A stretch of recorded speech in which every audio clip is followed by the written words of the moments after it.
नमस्कार दोस्तों, स्वागत करते हैं आपका एक बार फिर बिंदास खबरें में, जहां पर हम लेकर आते हैं देश और दुनिया की ताजा और काम की खबरें। तो दोस्तों, बिना देरी किए शुरू करते हैं खबरों का सिलसिला। पर उससे पहले अगर आप हमारे चैनल पर नए हैं तो चैनल को सब्सक्राइब जरूर से कर लें और इस वीडियो के लिए एक लाइक जरूर करें। तो चलिए शुरू करते हैं खबरों का सिलसिला।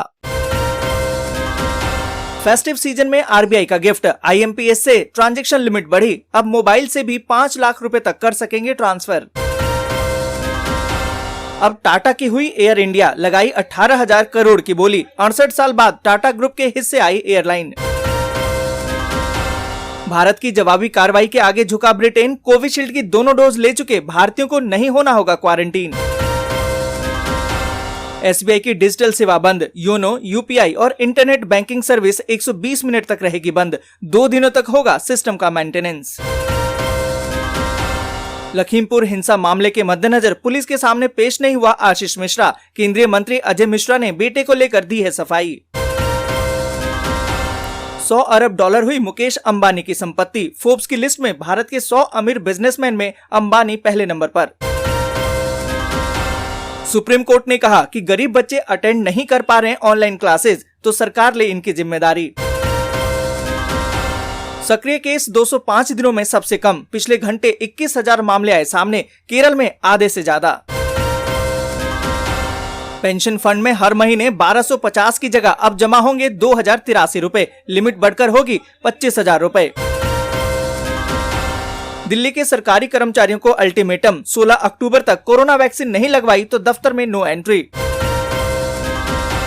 बढ़ती महंगाई पर राहुल का मोदी सरकार पर निशाना, त्योहारों का मौसम फीका करने के लिए कहा धन्यवाद। अभी जेल में ही रहेंगे आर्यन खान, कोर्ट ने खारिज की शाहरुख के बेटे की जमानत याचिका। यूपी के दलित बस्ती में प्रियंका गांधी ने लगाई झाड़ू, कहा कि सारे काम स्वाभिमान से किए जाते हैं। T20 वर्ल्ड कप की 15 सदस्यीय टीम में बदलाव, रोहित और कोहली करेंगे फैसला। बीते दिनों की गिरावट के बाद फिर 47,000 के करीब पहुंचा सोना, दिवाली तक 49,000 तक जा सकता है। इस महीने अब तक 7वीं बार बढ़ चुके हैं पेट्रोल और डीजल के दाम। दिल्ली में पेट्रोल 103 रुपए 54 पैसे और डीजल 92.12 रुपए तक पहुंचा। अब 140 किलोमीटर प्रति घंटे की रफ्तार से दौड़ेगी आपकी गाड़ी, एक्सप्रेसवे पर स्पीड लिमिट बढ़ाने की तैयारी। 20 अक्टूबर को पटना आएंगे लालू यादव, उपचुनाव की दोनों सीटों के लिए करेंगे प्रचार। देश में तेजी से कोरोना टीकाकरण जारी, अब तक 93 करोड़ से ज्यादा वैक्सीन की डोज लगी। यूपी सरकार को सुप्रीम कोर्ट की फटकार, कहा कि आपकी जांच से संतुष्ट नहीं है हम। देश में 12 से 18 साल के बच्चों के लिए जल्द लॉन्च होगी जाइडस कैडिला की वैक्सीन, सुई का नहीं होगा इस्तेमाल। मौन अनशन पर बैठे हैं नवजोत सिंह सिद्धू, बोले मंत्री के बेटे के गिरफ्तार होने पर ही हटूंगा। मोदी सरकार के मुख्य आर्थिक सलाहकार KV सुब्रमण्यम ने दे दिया इस्तीफा। यूपी पर मंडरा रहा है बिजली का संकट, पावर प्लांट्स में कोयले की कमी। तेज प्रताप का बड़ा खुलासा, मैं कैप्टन तेज प्रताप हूं लेकिन नाम के आगे लगाता नहीं हूं।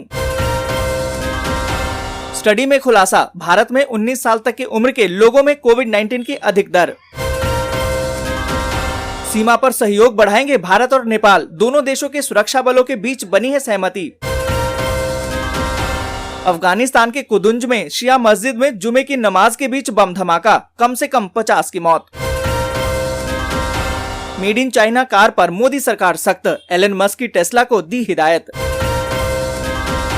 उड़ीसा पर मंडराया चक्रवात का खतरा, बन सकता है उत्तर अंडमान सागर में कम दबाव का क्षेत्र। दोस्तों, ऐसे ही कुछ और खबरों को जानेंगे विस्तार से, पर उससे पहले अगर आप हमारे चैनल पर नए हैं तो चैनल को सब्सक्राइब जरूर से कर लें और इस वीडियो के लिए एक लाइक जरूर करें। और इसी के साथ दोस्तों, बड़ी खबर कि SBI की डिजिटल सेवा बंद, योनो, UPI और इंटरनेट बैंकिंग सेवा 120 मिनट तक रहेगी बंद। दोस्तों, यहाँ पर आपको बता दें कि देश के सबसे बड़े बैंक भारतीय स्टेट बैंक यानी कि SBI की डिजिटल सेवा 2 दिनों तक यानी कि 120 मिनट तक बंद रहेगी। जाएगी। बैंक ने कहा है कि शनिवार और रविवार को सिस्टम का मेंटेनेंस का काम होगा, जिससे कि ये सेवाएं प्रभावित रहेंगी। और इसी के साथ दोस्तों अगली बड़ी खबर की सुप्रीम कोर्ट ने कहा कि गरीब बच्चे अटेंड नहीं कर पा रहे ऑनलाइन क्लासेज, सरकारें ले जिम्मेदारी। दोस्तों यहाँ पर आपको बता दें कि कोरोना महामारी के दौरान शुरू किए गए ऑनलाइन क्लासेज में जहां बच्चों को कुछ नया सीखने को मिला, वहीं गरीब बच्चों के पास लैपटॉप या मोबाइल फोन न होने से काफी परेशानी भी हुई है। ऐसे में सुप्रीम कोर्ट ने चिंता जताई है। सुप्रीम कोर्ट ने कहा कि गांव और आदिवासी इलाकों के बारे में सोचने की जरूरत है। वहां बड़ी तादाद में बच्चे स्कूल छोड़ रहे हैं। राज्य सरकारों को ऑनलाइन पढ़ाई के लिए मुफ्त सुविधा देनी चाहिए। और इसी के साथ दोस्तों अगली बड़ी खबर की सक्रिय केस 205 दिनों में सबसे कम, पिछले घंटे 21,000 मामले सामने आए, केरल में मिले आधे। दोस्तों यहाँ पर आपको बता दें कि भारत में पिछले 24 घंटे में कोरोना वायरस संक्रमण के 21,257 नए मामले सामने आए और इसी के साथ भारत में कुल मामलों की संख्या बढ़कर 3,39,15,569 हो गई है, जबकि सक्रिय मामलों की संख्या घटकर 2,40,221 हो गई है। इस बीच दोस्तों आपको बता दें कि यहाँ देखा जाए तो केरल एकमात्र ऐसा राज्य है जहाँ पूरे देश में सामने आ रहे मामलों के आधे से ज्यादा केरल में केस मिल रहे हैं। बीते दिनों केरल में 12,288 मामले दर्ज हुए हैं। और इसी के साथ दोस्तों बड़ी खबर कि दिल्ली के सरकारी कर्मचारियों को अल्टीमेटम, 16 अक्टूबर तक कोरोना वैक्सीन नहीं लगवाई तो दफ्तर में नो एंट्री। दोस्तों यहाँ पर आपको बता दें कि दिल्ली आपदा प्रबंधन प्राधिकरण ने एक बड़ा आदेश जारी करते हुए कहा है कि दिल्ली सरकार के जिन भी कर्मचारियों ने अब तक वैक्सीन की एक भी डोज नहीं लगवाई है, वो 16 अक्टूबर से दफ्तर में प्रवेश नहीं कर पाएंगे। और इसी के साथ दोस्तों अगली बड़ी खबर की यूपी पर मंडरा रहा है बिजली का संकट, पावर प्लांट्स में कोयले की कमी।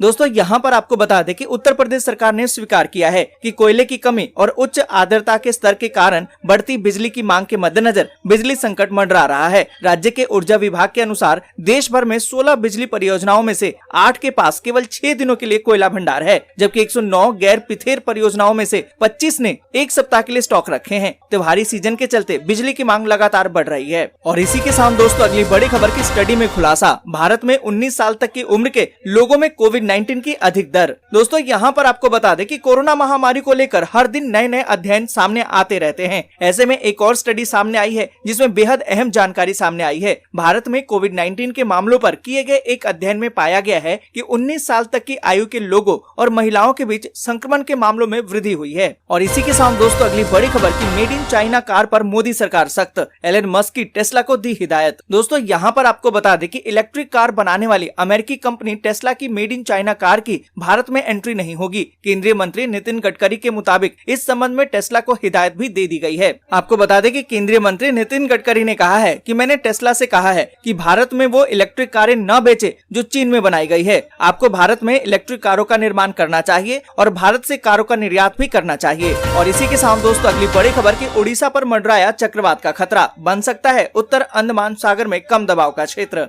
दोस्तों यहाँ पर आपको बता दें कि उड़ीसा के लिए अक्टूबर का महीना जोखिम वाला है। यहाँ के लोगों के बीच चक्रवात आने की आशंका को लेकर डर पैदा हो गया है। दरअसल भारतीय मौसम विज्ञान यानी कि IMD ने गुरुवार को पूर्वानुमान में बताया है कि उत्तर अंडमान सागर में कम दबाव का क्षेत्र बनने की संभावना है। मौसम विभाग के अनुसार अंडमान सागर में ये बदलाव 10 अक्टूबर को हो सकता है। दोस्तों आज के लिए बस यहीं तक। वीडियो आपको अच्छी लगी हो तो लाइक और शेयर जरूर कर दें। अगर अभी तक आपने चैनल को सब्सक्राइब नहीं किया है तो सब्सक्राइब जरूर से कर लें।